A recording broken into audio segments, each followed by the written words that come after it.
ታሪክ ዝምተኛ ምስክር ቢሆንም አንዳንዴ ግን በደም የተጻፉ ገጾች በራሳቸው ይጮሃሉ። የጥፋቱ ሰንሰለት ከሂሮሺማ አመድ እስከ ጋዛ ሰማይ። በቅርቡ የኢራን ሚዲያዎችና የቴክኖሎጂ ውጤቶች ይፋ ያደረጉት መረጃ ላለፉት 80 ዓመታት በዓለማችን ላይ የተዘረጋውን አንድ አስከፊ የጥፋት ሰንሰለት ቁልጭ አድርጎ ያሳያል። የሰንሰለት የሚጀምረው እንደ አውሮፓውያኑ የዘመን ቀመር በ1945 በጃፓኗ ሂሮሺማ ሲሆን ዛሬ ደግሞ በጋዛ ፍርስራሾች ላይ ቆሞ የዓለምን ሕሊና ይሞግታል። 1945ቱ የሂሮሺማው ሲኦል እንደ አውሮፓውያኑ የዘመን ቀመር ነሐሴ 6 ቀን 1945 ዓለም ከዚያ በፊት አይታው የማታውቀው ምናልባትም የሰው ልጅ የጭካኔ ጥግ የሆነውን ጥፋት አስተናገደች። አሜሪካ ሊትል ቦይ የተሰኘውን የአቶሚክ ቦምብ በሂሮሺማ ላይ ስትጥል በአይን ጥቅሻ ውስጥ ከ100,000 በላይ ንጹሃን ወደ አመድነት ተቀይረዋል። ያኔ በጃፓን ሰማይ ላይ የታየው ግዙፍ የጭስ ደመና ምስል ብቻ አልነበረም፣ የአንድ ሀያል ሀገር የጭካኔ አሻራ እንጂ። የኢራን ሚዲያዎች እንደሚያሳዩት ያኔ በጃፓን ህፃናት ላይ የደረሰው ግፍ ዛሬ በሌላው የዓለም ክፍል ለሚፈጸሙ ጥቃቶች ሁሉ መነሻና የጥፋት ንድፍ ሆኖ አገልግሏል። ያኔ የተዘራውን የጥፋት ዘር ዛሬ በዘመናዊ መሳሪያ ተተክቶ በጋዛ ላይ እየተበቀሉት ይገኛሉ። ያልተቋረጠው የግፍ ጉዞ ዛሬም ላይ አለም። ከቪየትናም እስከ ኢራቅ፣ ከሂሮሺማ እስከ አሜሪካ የዓለም ፖሊስ እና የዲሞክራሲ ዘበኛ ነኝ በሚል ጭንብል በርካታ ሀገራትን በደም አጥቅታለች። ታሪክ የማይዘነጋቸው ጥቁር ጠባሳዎች በየቦታው ተጥለዋል።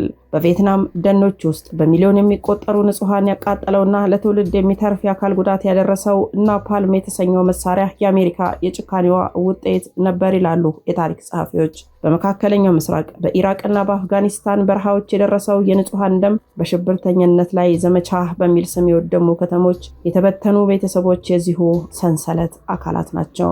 የኢራን መረጃዎች እንደሚያመለክቱት አሜሪካ በየዘመኑ የምታመርታቸው ዘመናዊ የጦር መሳሪያዎች ሁሉ ዋነኛ ሰለባዎቻቸው ወታደሮች ሳይሆኑ መከላከያ የሌላቸው እናቶችና ህፃናት ናቸው።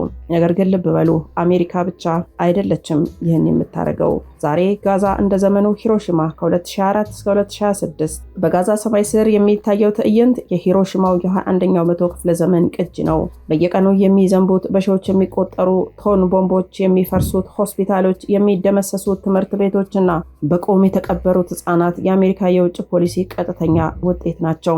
በቅርቡ በኢራን ሚዲያዎች በአርቲፊሻል ኢንተለጀንስ ወይ ደግሞ በሰው ሰራሽ አስተውሎት ታግዘው የቀረቡት ምስሎችና ቪዲዮዎች እንደሚያሳዩት በጋዛ ላይ ለሚፈሰው ደም ሁሉ ዋናው ተጠያቂ መሳሪያዎቹን የምታቀርበው ለጥፋት ዲፕሎማሲያዊ ከለላ የምትሰጠው ዋይት ሃውስ ናት። የሂሮሺማው ጭስ ዛሬ በጋዛ ሰማይ ላይ በአዲስ መልክ እየታየ ነው። በአሜሪካ ድጋፍ የሚንቀሳቀሰው የጦር ማሽን የሰው ልጅ ህሊና ሊሸከመው የማይችለውን ግፍ በጋዛ ህዝብ ላይ እየፈጸመ ይገኛል።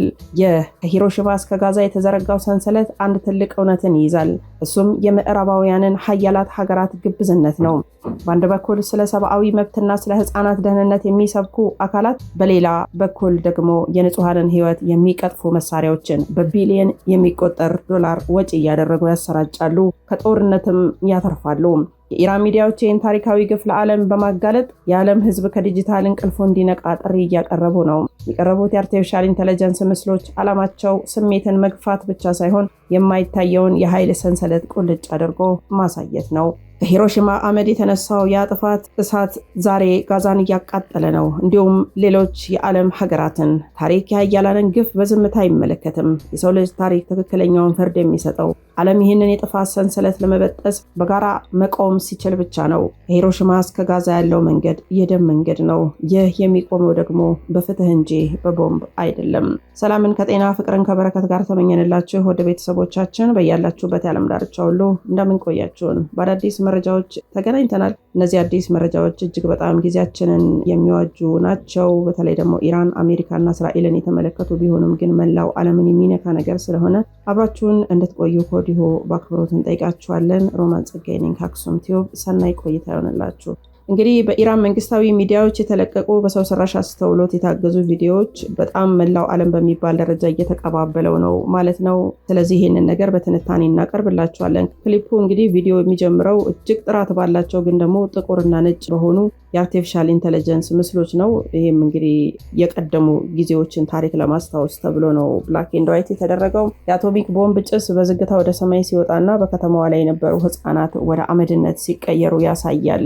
ይህ ክሊፕ ክሊፕ እንግዲህ ተመልካቹን ወደ ኋላ በመመለስ የመጀመሪያውን የጅምላ ጨራሽ መሳሪያ ተጠቃሚ ማን ነው የሚል ጥያቄ በህሊና ውስጥ እንዲያስተጋባ አድርጓል። ጥቁርና ነጭ መደረጉ የታሪክ ምስክርነቱን ለማጠናከር ነው። የአርቲፊሻል ኢንተለጀንስ ጥራት ደግሞ ያንን የቆየ ህመም ዛሬ እንደተከሰተ አድርጎ በግልጽ ለማሳየት ታስቦ ነው ማለት ነው። ሌላው ጭንብልና የሚቀልጡ ምስሎች ነው። ክሊፑ የአሜሪካን ነጻነትን ሐውልት ይታያል ክሊፑ ላይ። ነገር ግን ሐውልቱ ቀስ በቀስ እየቀለጠ ወደ ደምና ወደ ጦር መሳሪያነት ሲቀየር ያሳያል። ከሐውልቱ ስር ደግሞ የቪየትናም እና የኢራቅ ህፃናት ሲጮሁ ያሳያል። ይሄ የሚያሳየው እንግዲህ እዚህ ጋር ኢራን የምዕራባውያንን ዲሞክራሲ እና ነጻነት እንደ ጭንብል ነው የምትገልጸው ማለት ነው። ሐውልቱ መቅለጡን አሜሪካ የምትሰብክላቸው እሴቶች በጦርነት ውስጥ እንደሚቀልጡ ውስጣቸው የጦር መሳሪያ መሆኑን በምስል ለመተርጎም የተደረገ ጥረት ነው ማለት ነው። ሌላው የቴክኖሎጂ ሰንሰለት ነው ከቦምብ ወደ ድሮን መቀየሩን የሚያሳይ ክሊፑ የሚያሳየው በ1945 ሂሮሺማ ላይ የወደቀውን ቦምብ በሰማይ ላይ ያለ ቅርጹን ቀይሮ ወደ ዘመናዊው ራፐር ድሮን ሲቀየር ይታያል። ድሮኑ በቀጥታ ወደ ጋዛ ሰማይ ሲበር ነው የሚያሳየው ማለት ነው። ስለዚህ ይሄ እንግዲህ እንዴት ነው የሚተነተነው? ይሄ በጣም ስልታዊ የሆነ የቪዲዮ ክፍል ነው ማለት ነው። መልእክቱም እንግዲህ እንደሚያሳየው መሳሪያው ቢዘምን እንጂ የገዳዩ ማንነት አልተቀየረም የሚል ይዘት ያለው ይመስላል። ከ80 ዓመት በፊት የነበረውን የአሜሪካ ወታደራዊ አስተሳሰብ ዛሬም በቴክኖሎጂ ታግዞ በጋዛ ላይ እየቀጠለ መሆኑን ያሳያል። ጋዛ ብቻ አይደለም፣ ያው እንግዲህ መላው ዓለም በሚባል ደረጃ ዛሬ ላይ እኛንም የነዚህ ሀያላን የእሳት ፍንጣሪ እየነካን ነው። እያያችሁ ነው እንግዲህ ኑሯችንም የቁልቁለት ጉዞ እየሆነ እንደሆነ።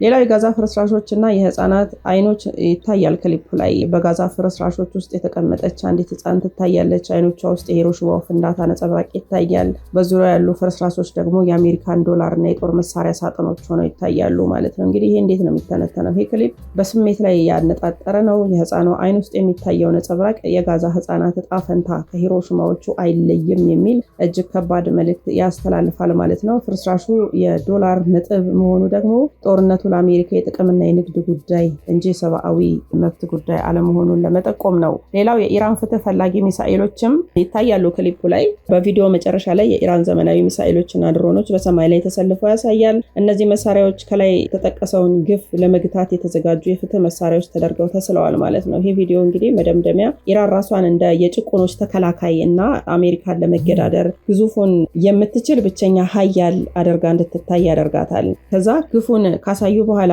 መፍትሄው የኢራን ወታደራዊ አቅም እንደሆነ በመጠቆም የስነ ልቦና የበላይነትን ለመውሰድ ተሞክረዋል በዚህ ቪዲዮ ማለት ነው። እና ይህ ቪዲዮ በቴክኖሎጂ አርቲፊሻል ኢንተለጀንስ የታገዘ ፕሮፓጋንዳ ጥበብ ሲሆን ዋናው ግቡ ታሪካዊ ቁስሎችን ከዛሬው ፖለቲካ ጋር በማገናኘት የአሜሪካን የሞራል የበላይነትን ማዳከም ነው ማለት ነው። ምስሎቹ እጅግ ውብ እና ማራኪ መደረጋቸው ተመልካቹ ሳይሰለች መልእክቱን እንዲቀበል ለማድረግ ታስበው የተሰሩ ናቸው።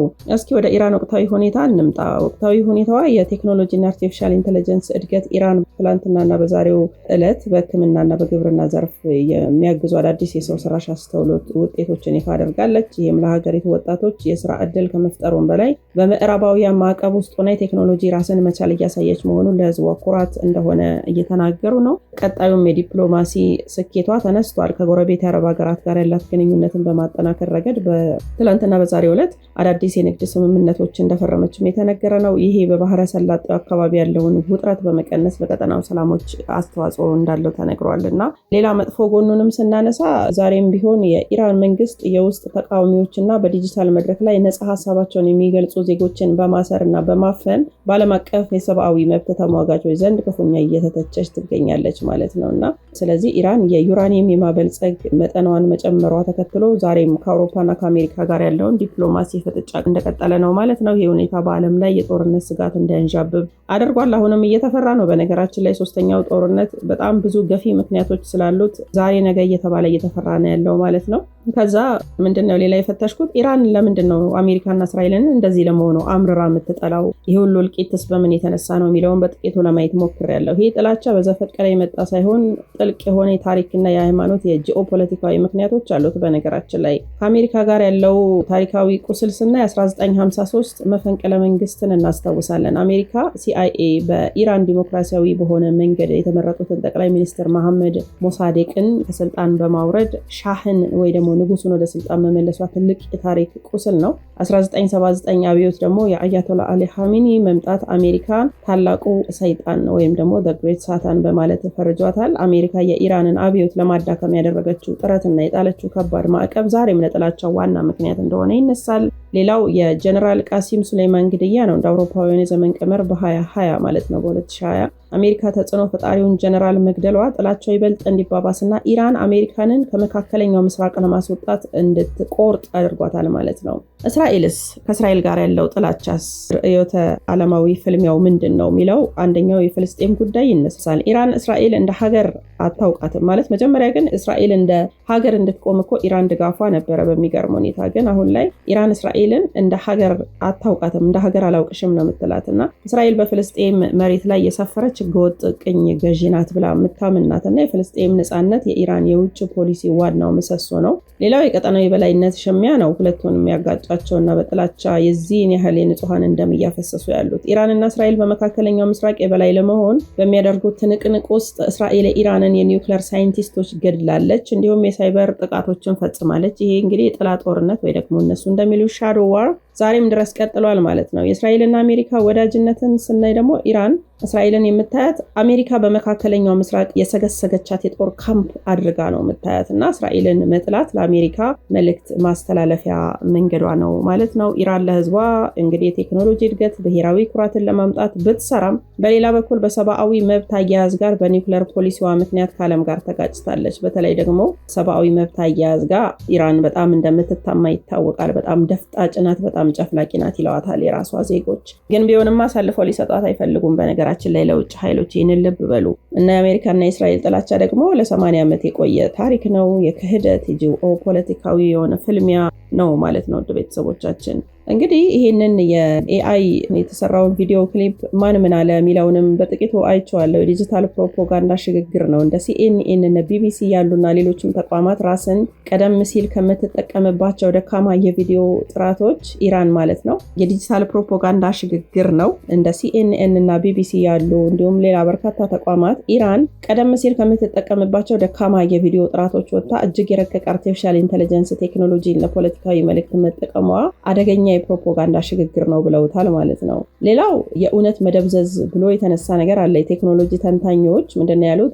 ቪዲዮ እውነተኛ ታሪካዊ ምስሎችን ከአርቲፊሻል ኢንተለጀንስ ውጤቶች ጋር በማቀላቀሉ ተመልካቾች በታሪክና በፈጠራ መካከል ያለውን ልዩነት እንዳይለዩ ያደርጋል የሚል ስጋት ሰንዝረዋል። ይሄ እንግዲህ በጣም ማንም ሊቀበለው የማይችል ትችት ነው። አሜሪካም እንግዲህ ከዋይት ሃውስ የወጡ መረጃዎች እንዳሉ እያየው ነበረ እና ምንም እንኳን ለቪዲዮ በቀጥታ ምላሽ ባትሰጥም አሜሪካ የውጭ ጉዳይ መስሪያ ቤቱ ግን ኢራን የውሸት መረጃን በመጠቀም የአካባቢውን ውጥረት ለማባባስ እየሰራች ነው የሚል አጠቃላይ ወቀሳ አቅርቧል ማለት ነው። እስራኤልም የእስራኤል ደህንነት ተንታኞች ቪዲዮን የስነ ልቦና ጦርነት አካል አድርገውታል። ኢራን በጋዛ ያለውን ሁኔታ ከሂሮሺማ ጋር ማነጻጸሯ ታሪካዊ ስህተትና የጥላቻ ቀስቀሳ ነው ሲሉ አጣጥለውታል። ሌላው በአረብና በሙስሊሙ ዓለም ያለ ድጋፍም አለ። የጭቁኖች ድምፅ በሚል በሶሻል ሚዲያ በተለይ በቴሌግራም እና በኤክስ ወይ ደግሞ ትዊተር ላይ ብዙ የፍልስጤም ደጋፊዎች ቪዲዮን በስፋት እያጋሩት ታይተዋል። የምዕራባውያን ለዓመታት የሸሸጉትን ግልጽ እውነት ኢራን በኪነ ጥበብ አሳይታለች የሚሉ አስተያየት በብዛት እየተደመጡ ነው እና አልጀዚራም የቪዲዮን ቴክኒካዊ ብቃትና በውስጡ ያሉትን ተምሳሌታዊ ምልክቶች ወይ ደግሞ ሲምቦልስ በመተንተን ቪዲዮን በአረብ ወጣቶች ዘንድ ከፍተኛ ተጽዕኖ ማሳደሩን ዘግቧል። ታሪክ ተመራማሪዎችም አንዳንድ ምልከታዎችን ተናግረዋል። ማለት አወዛጋቢ ንጽጽር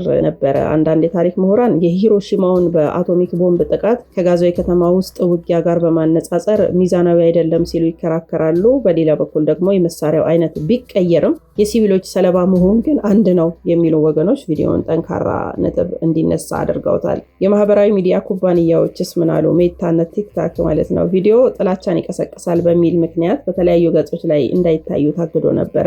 ይህ ደግሞ በበኩሉ ምዕራባውያን እውነቱን ለመደበቅ ሳንሱር እያደረጉ ነው የሚል ሌላ ተቃውሞ አስነስቷልና እንግዲህ በአጠቃላይ ቪዲዮ ኢራን በዲጂታል ዲፕሎማሲው ረገድም ትልቅ ድል እንደተቀዳጀች ወይ ደግሞ እንድትቀዳጀ ረድቷታል። ተቃዋሚዎቿ ውሸት ነው ሲሉ፣ ደጋፊዎቿ ደግሞ የዘመኑን ድንቅ ስራ በማለት እያሞካሹት ይገኛሉ ማለት ነው። እና እንግዲህ ይሄ ዋናው ነገር ምንድነው? መንግስታዊ ሚዲያዎች እንደነ ኢራን እና ፕሬስ ቲቪ ያሉ ዘገባዎች በእነዚህ ምስሎች ላይ ምዕራባውያን እንደነ ሮይተርስ እንደነ አልጀዚራ የሰጧቸው ትንታኔዎች ተመጣጣኝ ናቸው። ይሄ የግሌ ምልከታ ነው። የቴክኖሎጂ እውነታስ? ኢራን በቅርብ ዓመታት በአርቲፊሻል ኢንተለጀንስ ሰው ሰራሽ አስተውሎት ማለት ነው እዚህ ላይ ከፍተኛ መዋለ ንዋይ እያፈሰሰች መሆኑና ይሄንን ለዲጂታል ዲፕሎማሲ ወይ ደግሞ ለፕሮፓጋንዳ ስራ እየተጠቀመችበት መሆኑ በተጨባጭ የሚታወቅ ሀቅ መሆኑ ታይቷል። ታሪካዊ ሁኔታዎችም መፈተሽ ተገቢ ነው። በእነዚህ ክስተቶች ውስጥ የሂሮሺማ ጥቃት፣ መፈንቅለ መንግስት፣ የጀነራል ሱሌይማን ግድያ ሁሉም በታሪክ ውስጥ የተመዘገቡ ለማንም ግልጽ የሆኑ እውነታዎች ናቸው በነገራችን ላይ እና እንግዲህ ይህ መረጃ የኢራንን ጥንካሬዎች፣ የቴክኖሎጂ እድገት ብቻ ሳይሆን የሚሰነዘርባትን ትችትና የስነ ልቦናዊ መብት አያያዝ፣ የኒውክለር ስጋት ጭምር ያካተተ ነው ማለት ነው። ውድ ቤተሰቦቻችን ይሄ መረጃ እንግዲህ እናንተ ጋር ደግሞ ሲደርስ ምን አይነት ስሜት ሰጥቷችኋል የሚለውን በኮመንት ላይ ብታጋሩን ደስ ይለናል። አብራችሁን ስለነበራችሁ እጅግ አድርገን እናመሰግናለን። በቀጣይ መረጃ እስከምንገናኝ ተቆዩልን።